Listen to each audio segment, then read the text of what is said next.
History seeps out of the very bricks in Chester, one of Britain's most historically rich cities and a place where layers of the past come to life.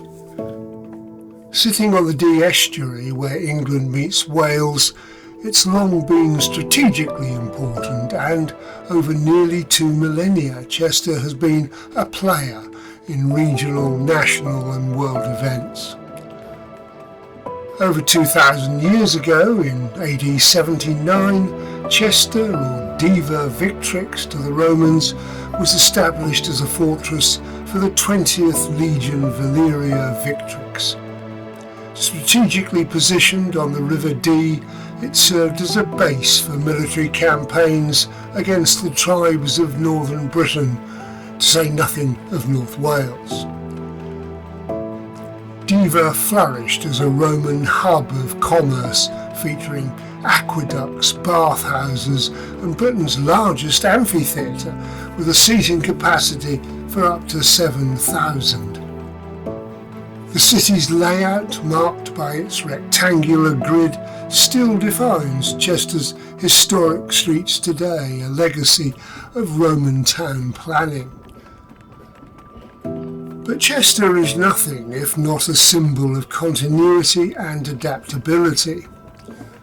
In the early 10th century, with the Romans long gone, Ethelflaed played a pivotal role in fortifying Chester as part of her efforts to defend Mercia against Viking invasions. Appointed Earl of Chester by William the Conqueror, Hugh Lupus established Chester as a base for Norman expansion into Wales. Ranulph de Blondeville, another notable Earl of Chester in the 12th-13th centuries, supported King John during the baronial rebellion that led to Magna Carta. He also fought the French and went on to crusades, as you would as one of the richest landowners of the period. And let's not forget the church, that other great power for many centuries.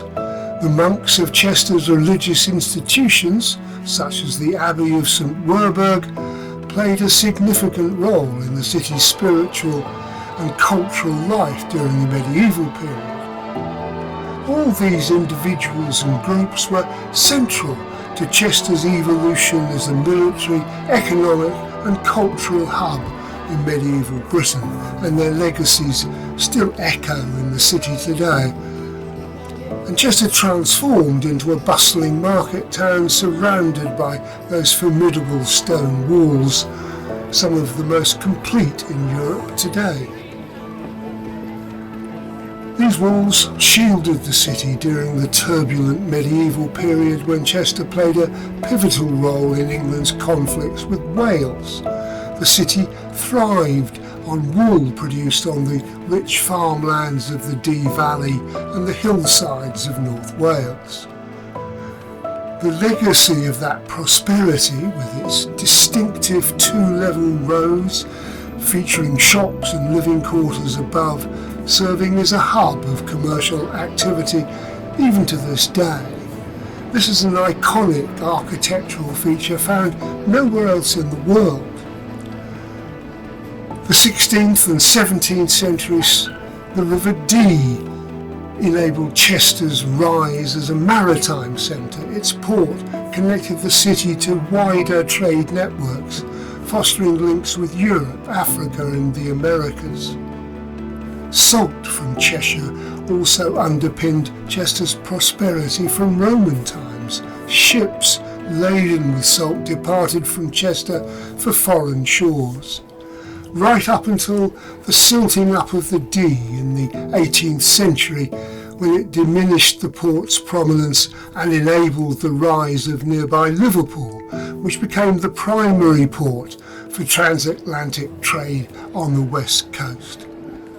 But Chester adapted and adopted, and its resilience enabled it to thrive alongside the giants of the Industrial Revolution, Manchester and Liverpool. Chester managed to retain its character, becoming first a part of the canal network, then a key railway junction. and the arrival of the railway in the 19th century revitalised the city, connecting it to new opportunities and cementing its role as a vibrant regional centre. Today, Chester thrives on its historic legacy with added modern charm.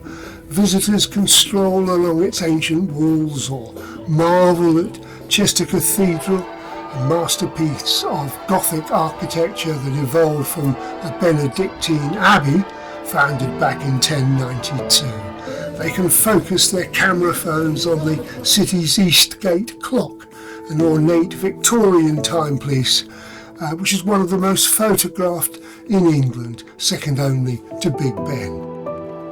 But they can also buy the latest fashion and other goodies in the expensive independent shops and top-end chains that line the streets.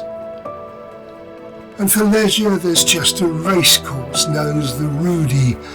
It's the oldest continually used racecourse in the world, dating back to 1539. And for families, there's Chester Zoo, one of the UK's top conservation centres. This is Chester, a city where history and commerce breathe through every street, where the echoes of the past harmonise with the rhythm of modern life. It's a place that's long been a key player, but rarely top dog.